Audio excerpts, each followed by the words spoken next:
বাগানের পুদিনা পাতা তুলছি।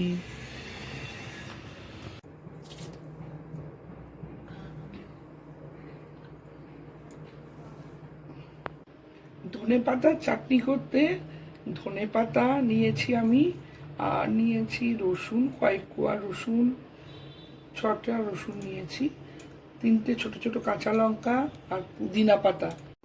মিক্সিতে ধনেপাতা, পুদিনা পাতা, লঙ্কা, রসুন দিয়ে দিলাম।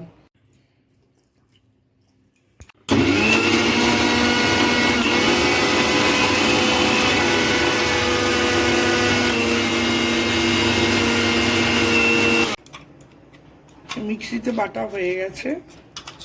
এবার আমি এটা একটা আলাদা পাত্রে ঢেলে নিচ্ছি।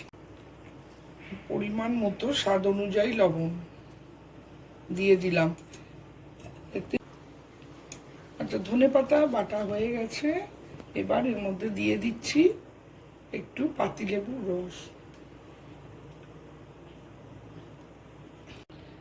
এতে টক মিষ্টি ঝালের পরিমাণটা যেন সমান থাকে।